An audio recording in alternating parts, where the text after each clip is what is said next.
kitchen was dim, the late afternoon sun spilling through the window in thin golden slats that barely warmed the cold coffee, trembling in my hand. I sat at the scratched oak table we'd bought second-hand from a thrift shop in Red Hook years ago, back when we were still dreaming big on a shoestring budget.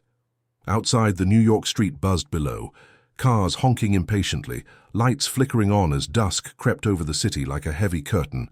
But inside, I was sinking deeper than I'd ever sunk before. A slow drown in a sea of doubt and silence. My name's Ethan Harper, and for 15 years I thought I had it all. A solid job crunching numbers at a midtown accounting firm, a brownstone in Carroll Gardens we'd paid off early with every spare dime we could scrape together, and a wife, Sarah, who I'd loved since we were broke kids sharing a roach-infested studio in Brooklyn. People looked at us and saw the perfect couple, her sharp wit cutting through a room like a blade, my quiet stability holding us steady through every storm. Friends envied us. Strangers smiled at us on the subway when we'd lean into each other, laughing over nothing, and I believed it too. Believed we were untouchable, a team against the world. But lately that picture had started to crack, edges fraying like an old photograph left too long in the sun, and tonight it didn't just crack, it shattered into 1,000 jagged pieces I couldn't piece back together, no matter how hard I tried. Sarah had been drifting away for months, maybe longer if I stopped lying to myself about the signs I'd ignored. Late nights at the office stretched into mornings, where she'd stumble in bleary-eyed our Friday date nights. Once sacred, a ritual of pizza and wine in our tiny kitchen, dwindled to nothing, replaced by vague texts about work emergencies. Conversations that used to flow like water, easy and warm, dried up before they could even start, leaving us sitting across from each other in silence, strangers in our own home. It was like an invisible wall had grown between us, brick by silent. Brick, each one laid with every excuse she tossed my way, each one a little flimsier than the last. I'm not a talker. I've always been the guy who buries himself in spreadsheets, letting the numbers sort out the chaos of life, their clean logic a refuge from the mess of emotions I never knew how to handle. They don't lie, don't twist, don't leave you guessing in the dark. But even I couldn't ignore the signs piling up like unpaid bills on the counter, her phone buzzing at odd hours, her quick glances away when I asked about her day, the way she'd stopped touching me, stopped seeing me. She'd breeze in after midnight, brushing past me like I was part of the furniture. A worn-out couch she didn't notice anymore, muttering about deadlines, clients, some big project that never seemed to end, her voice flat, rehearsed. Wait, coffee going cold in my hands, hoping for a spark of the old Sarah, the one who'd laugh at my terrible puns over a bottle of cheap red wine in our first apartment, who'd dance with me in the kitchen to scratchy radio tunes, barefoot, and grinning, her hair a mess of curls I'd tangle my fingers in. Instead, I got half-truths, vague shrugs, and a gnawing dread I couldn't name, clawing at my chest like a trapped animal desperate to break free. I'd tried to chalk it up to stress, hers, mine, ours. She'd landed a promotion at her marketing firm a year back, a corner office with a view of the Chrysler building she'd gushed about for weeks, and I'd been proud, so damn proud, even if it meant more hours apart. I told myself it was temporary, that we'd find our rhythm again like we always had. Through the lean years when we ate ramen 3 nights a week, through the fights over bills and in-laws, through the miscarriage 5 years in that left us, both raw and quiet for months, we'd survived it all, hadn't we? But this was different. This wasn't exhaustion or distance. This was something colder, something deliberate. I'd catch her staring out the window sometimes, lost in thoughts she wouldn't share, her fingers tapping restlessly on her phone, and I'd wonder who she was texting, who was pulling her away from me.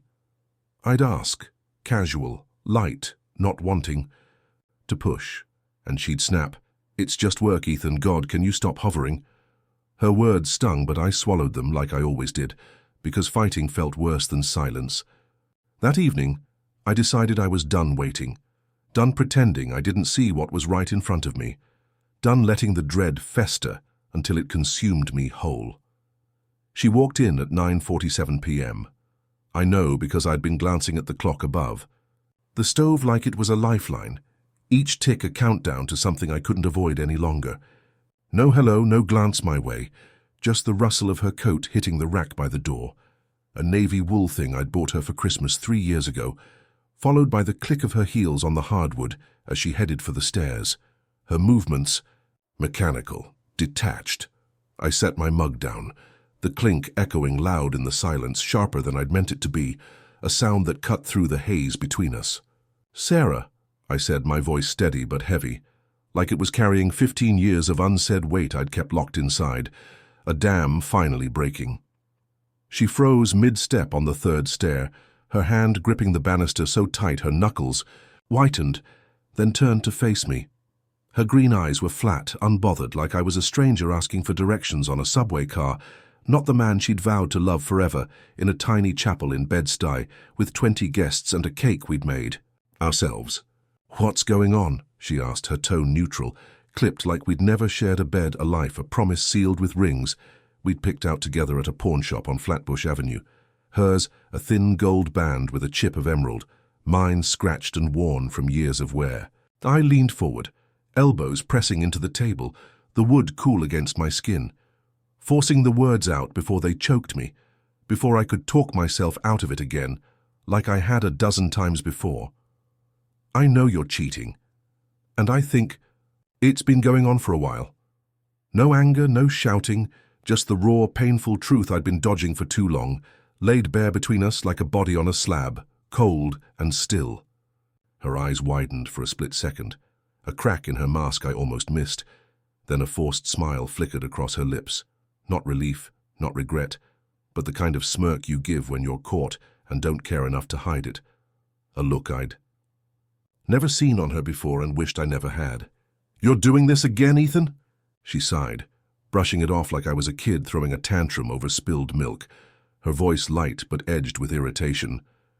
"You know how crazy work's been. Meetings, late nights. Can't you just deal with it? I'm exhausted. I don't need this right now." I shook my head, the disappointment leaking into my voice despite my best effort to keep it locked down, to keep it from breaking me right there. "It's not about accepting it, Sarah. It's the late nights you can't explain, the work trips that don't add up. 2 days in Chicago last month you never mentioned until you were packing. A weekend in Philly you said was a conference, but couldn't name when I asked. It's the way you look through me like I'm not even here, like I'm a ghost in my own goddamn house. I'm not stupid. I know you're lying." She didn't flinch, just stood there, arms crossed over her chest, her gaze tired but not guilty, not ashamed. Nothing I could grab onto, nothing I could fight. "Why can't you get it, Ethan?" she said, her voice rising now, sharp and defensive. "I have needs. For years you haven't been enough. Not physically, not emotionally. I needed something more, something you stopped giving me a long time ago."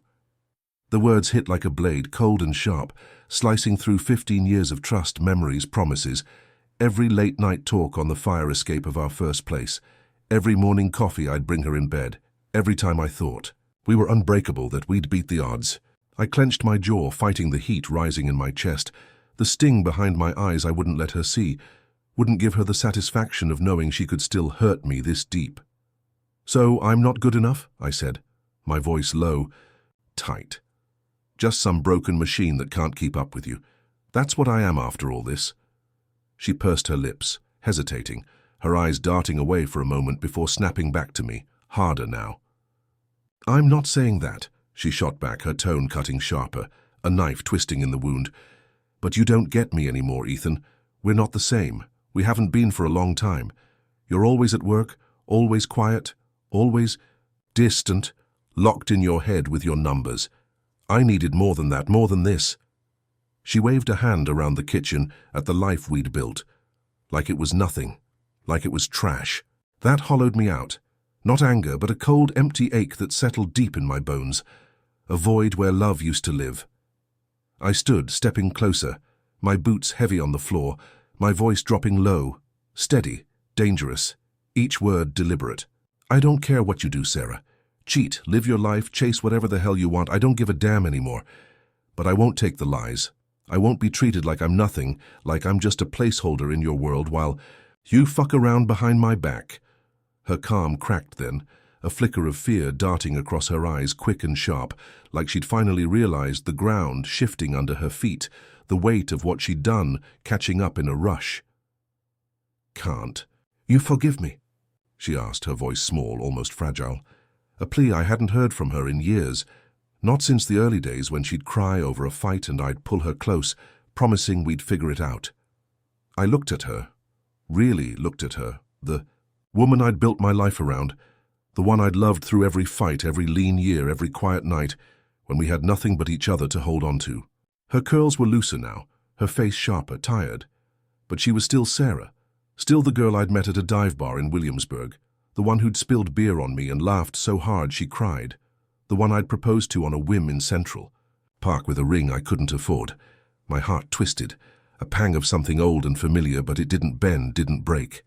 "No," I said, resolute, the word heavy as stone, final as a gunshot.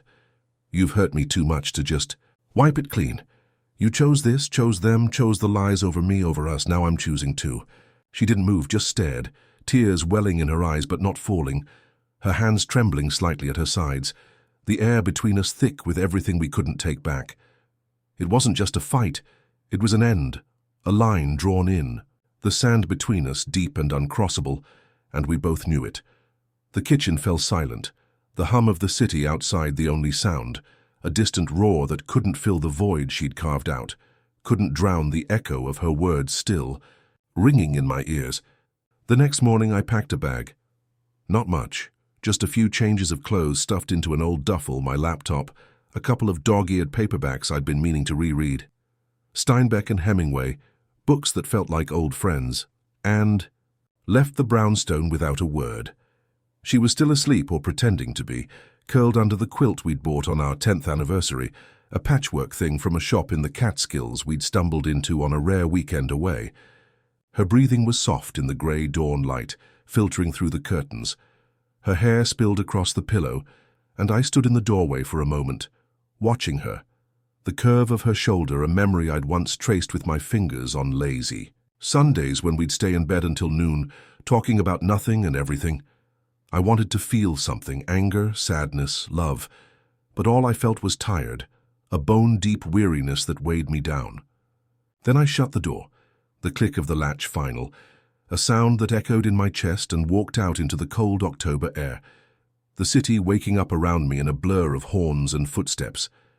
I didn't know where I was going, didn't have a plan, just knew I couldn't stay in that house, surrounded by ghosts of a life that didn't exist anymore. Every corner echoing with her laughter, her lies, the promises we'd made and broken.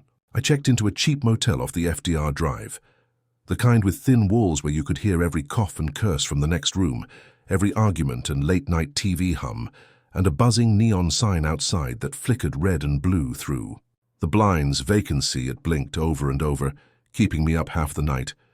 The bed sagged in the middle, the sheets scratchy and thin. The carpet smelled faintly of mildew and stale cigarettes, but it was mine, a space where her shadow couldn't reach, where I didn't have to smell her lavender perfume lingering on the pillows or see her coat slung over the chair like she'd be back any minute. I lay there that first night, staring at the cracked ceiling, the hum of traffic outside a dull lullaby, and felt the weight of 15 years pressing down on me. Not regret, not yet, but an exhaustion I couldn't shake, a hollow ache that followed me into fitful sleep. Work became my anchor, the only thing keeping me from drifting into the dark, from losing myself completely. I threw myself into it. Long hours at the firm, late nights hunched over spreadsheets in my cubicle, numbers that didn't lie or betray or slip away in the night with someone else. My boss, Greg, a gruff guy with a beard like steel wool and a soft spot for strays, noticed the shift about a week in. "You okay, Harper?" he asked one afternoon, peering over his glasses as I handed him a report, my eyes red from lack of sleep, my hands shaky from too much coffee. I nodded, dodging the question with a shrug. "Just busy." And he let it drop, clapping me on the shoulder like he knew more than he'd say, like he'd seen guys like me before, running from something they couldn't name. The crew at the firm, Greg, Mia with her quick sarcasm and nicotine-stained fingers, Tom, who always had a bad joke and a worse tie, became my lifeline, tethering me to something real. Drinks after work at a dive bar in Hell's Kitchen, a place called Murphy's with sticky floors, dim lights, and a jukebox stuck on Springsteen and Stones, turned into a ritual, a lifeline I clung to.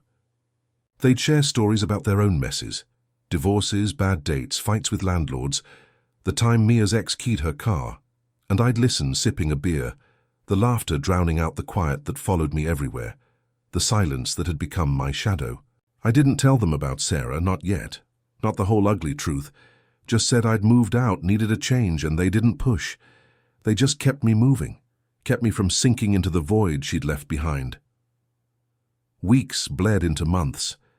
Each day a small step away from the wreckage, a slow crawl out of the hole I'd fallen into. I found a small apartment in Queens, cramped with a single window that looked out on a brick wall covered in peeling paint, and a radiator that clanked and hissed like it was dying every time it kicked on, but it was a start, a foothold. I signed the lease with cash from my savings, hauled in a mattress I bought off Craigslist, and a folding chair from a bodega down the street, and called it home. The first night, I sat on the floor with a takeout pizza from a joint around the E corner, grease soaking through the box, the silence deafening without her voice, her footsteps, her presence filling the space like it used to. I could still hear her in my head, laughing at a dumb joke I'd made, humming off-key while she cooked, whispering my name in the dark, and it hurt, a sharp pang I didn't expect. But it was mine, this empty little room, and that was enough to keep me going. I started running again, something I'd dropped years ago when Sarah complained it took too much time away from her, from us, back when I'd bend over backwards to keep her happy. I'd lace up my sneakers at dawn, hit the streets before the city fully woke, the rhythm of my feet on pavement and the burn in my lungs, a freedom I hadn't felt since I was 20, back when life was simpler, when love didn't come with a price tag, when I didn't know what it felt like to be gutted. The cold air stung my face, sweat soaked through my hoodie, my breath fogging in the chill, and with every mile, I shed a little more of the man she'd left behind, the one who'd wait silently, coffee in hand, while she lived a double life I was too blind, too trusting to see. I'd run along the East River, the skyline sharp against the sky, the water glinting in the early light, and feel the weight lifting, piece by piece. I wasn't him anymore, and the realization hit me one morning as I stopped by the riverbank, hands on my knees, chest heaving. I was surviving. Maybe even living, clawing my way back to something that felt like me. Friends noticed the change, couldn't help but see it. Mia cornered me one night at Murphy's, her beer halfway to her lips, eyes narrowed like she was sizing me up. "You're different, Ethan. Lighter somehow. What's up?" I shrugged, gave her a half smile and said, "Just running off some steam." She didn't buy it. Mia never did. But she didn't pry, just clinked her bottle against mine and let it go. With a smirk. Greg started throwing more work my way. Bigger accounts, tighter deadlines, clients who didn't mess around. And I took it all, grateful for the distraction, the purpose, the chance to prove I wasn't broken. I wasn't just the quiet guy, in the corner anymore, the one who'd nod and keep his head down. I was the one they relied on, the one who got shit done, who'd stay late to double-check figures, who'd take the calls no one else wanted. It wasn't much, but it was something, a lifeline I could hold on to. Then she called. 4 months after I'd walked out, my phone buzzed on the counter while I was cooking, a rare night in with a beer and a half-decent attempt at spaghetti, the kitchen filling with the smell of garlic and tomatoes, a faint comfort in the chaos. Her name lit up the screen, Sarah, and I froze, fork halfway to my mouth, the sound of the pot bubbling behind me, the only noise in the room. I almost let it ring out, let it fade into the void like so much else I'd left behind. But something, curiosity, maybe, or a masochistic need to hear her voice to see if it still cut, made me pick up, my thumb hovering over the button before I pressed it.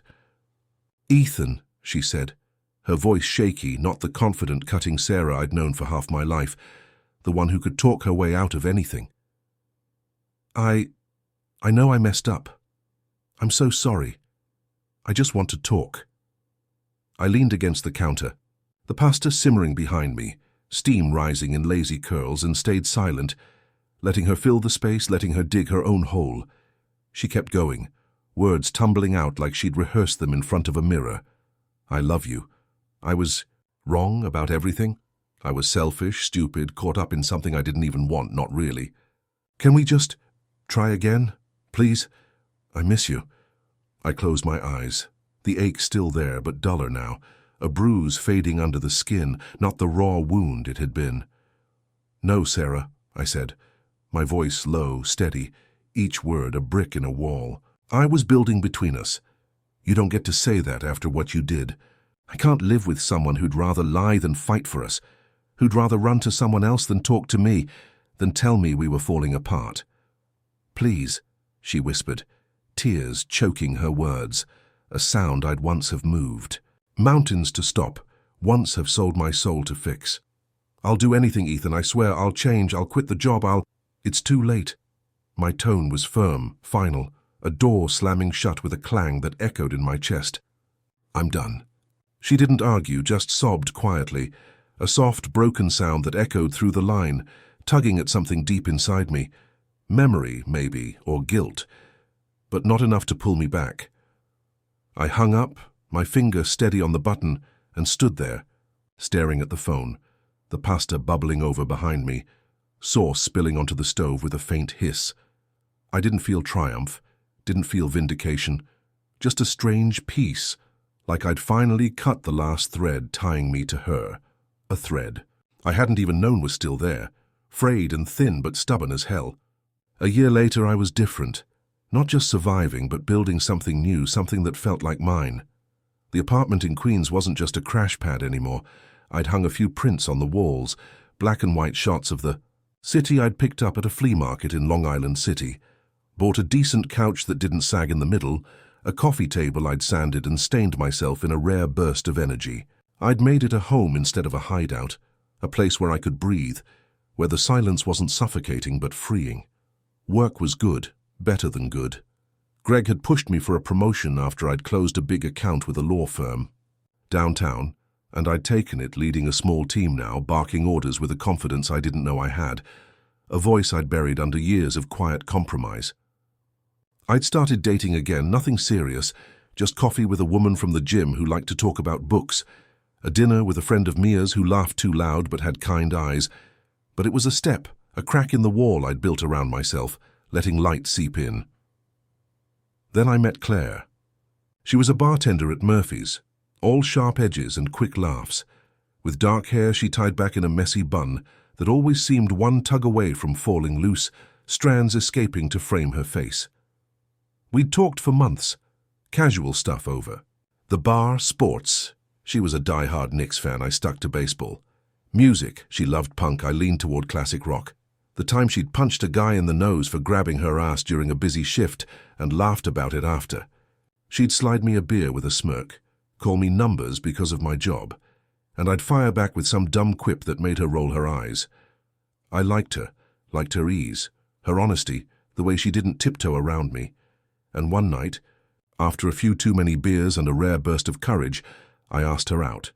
She said yes with a grin, wiping her hands on a rag, and it was easy. No games, no lies, just two people sharing beers and burgers at a greasy spoon down the street from Murphy's, the kind of place with cracked vinyl booths and fries that tasted like heaven. She told me about her ex over that first meal, a guy who'd cheated with her best friend, left her picking up the pieces of a life she'd thought was solid. And I opened up about Sarah, the kitchen, the lies, the way she'd gutted me without a second thought. Sounds like you dodged a bullet, she said, her hazel eyes steady on mine, no pity, just truth, a quiet strength I hadn't realized I needed to hear. I nodded, the weight of it settling in my chest like a stone finally, sinking to the bottom of a river, and realized she was right. I had dodged it even if it took me too long to see it. Claire didn't fix me. I'd done that myself, piece by piece, day by day.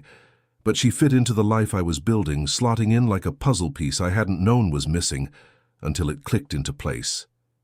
We took it slow, no rush, just two. People figuring it out over late-night talks at her place after her shifts, lazy mornings when she'd crash at mine with coffee and bagels from the deli downstairs. One night, months in, we were sprawled on my couch, a movie flickering on the TV, some action flick neither of us cared about, just background noise, and she rested her head on my shoulder, her hair tickling my neck, her breathing soft against me. I felt something settle, contentment maybe, or hope, a warmth I hadn't felt in years, not since the early days with Sarah when everything was new and unbroken, when love felt like a promise instead of a trap. Life kept moving and I moved with it, finding a rhythm I could live in. 2 years after that kitchen showdown, I'd carved out something solid. Work was steady. The team I led had doubled in size, taking on bigger clients, more responsibility, my name on memos and emails that mattered. Claire and I were talking about getting a place together, maybe something with a view that wasn't just a brick wall, a step towards something permanent, but not rushed. I'd stopped running to escape and started doing it for the thrill, a way my pulse pounded in my ears, the city blurring past me as I pushed harder, faster, stronger. Murphy's was still a second home, a constant in the chaos. Friday nights with the crew, Greg nursing a whiskey, Mia chain-smoking outside, Tom telling stories about his latest dating disasters, Claire behind the bar some shifts, winking at me over the taps when she caught me staring. Sarah faded into the background, a memory I rarely touched, a scar that didn't hurt anymore unless I pressed on it. I'd heard through an old mutual friend, some guy we'd known in Brooklyn named Paul, a loudmouth who always had gossip, that she'd moved upstate after losing the brownstone to foreclosure, taken a job waiting tables at a diner off the highway, was trying to piece herself back together after everything fell apart. I didn't care, didn't feel the old sting when her name came up, didn't wonder about her the way I used to. She was a chapter I'd closed, a book I'd put down and left on the shelf to gather dust, its pages yellowing with time. Then she showed up again. I was at the firm, wrapping up a late meeting about a new client, a tech startup with deep pockets, and a tight deadline, papers scattered across the conference table, coffee cups littering the room when Mia poked her head in, her brow furrowed, a cigarette still tucked behind her ear. "Some woman's here for you, Ethan. Says it's urgent. Won't leave until she sees you." I knew it was her before I even stood up. Knew it in my gut. The way you know a storm's coming before the sky turns black. A prickle down my spine I couldn't shake.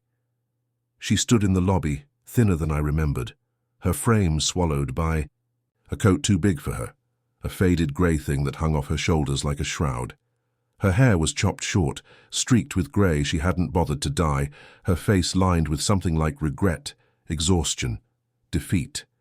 Dark circles under her eyes, a tremble in her hands as she clutched a purse that looked like it had been patched one too many times. "Ethan," she started, her voice trembling, cracking on the edges like glass about to shatter. "I need to see you. I've lost everything. The job, the house, my savings. I'm alone now, completely alone." I crossed my arms, leaning against the reception desk, the old anger a faint echo, a whisper I could barely hear over the hum of the office. Phones ringing, keyboards clacking, life moving on around us. "What do you want from me, Sarah?" I asked, my voice flat, steady, giving her nothing to grab onto. "I'm sorry," she said, her eyes darting to the floor, then back to me, wet with tears she didn't let fall, her lip quivering. "I was stupid, selfish, I know that now. I hurt you and I hate myself for it, hate what I did to us. Can you help me, just a little? For old time's sake? I don't have anyone else." I stared at her, the woman I'd loved for half my life, the one I'd built dreams with, fought for, cried over, now a stranger begging for scraps of a life she'd thrown away with both hands. Her words hung there, heavy, desperate, a plea. That echoed back to the kitchen, to every lie she'd fed me. Every night I'd waited while she was with someone else. They didn't touch me, didn't stir the pity she was fishing for, didn't move the wall I'd built, brick by brick. "No," I said, calm but cold, each syllable deliberate, sharp as a blade. "You made your choices. Every late night, every lie, every time you walked out that door for someone else, every time you chose them over me. I made mine too. I've got nothing left for you, Sarah. Not a dime, not a word." Her eyes filled, with tears spilling over now, streaking down her cheeks, her lip quivering as she stepped closer, hands reaching out like she could pull me back, like she could rewind time. "Ethan, please, I don't have anyone else. I know I don't deserve it. I know I fucked up everything, but I'm drowning here. Go." I cut her off, turning away, my boots loud on the tile as I walked back to my office, leaving her standing there. Her sobs followed me, soft and broken, a sound that might have broken me once but now just faded into the background, swallowed by the hum of the office. The crew watched from their desks, Mia's eyes wide with surprise, Greg's jaw tight with something like approval, Tom pretending to shuffle papers but sneaking glances. As I shut the door, the click of the latch, a wall between me and her, a line I wouldn't cross again. That night, Claire and I sat on my tiny balcony, the city humming below us, a sea of light stretching out to the horizon, bright and restless. I told her about Sarah, every word of it, from the kitchen 2 years ago to the lobby that afternoon, the way she'd stood there like a ghost of someone I used to know, begging for a piece of me I wouldn't give. Claire listened, her hand resting on mine, her thumb tracing small circles on my skin, grounding me in the moment, keeping me from drifting back to that dark place. "You okay?"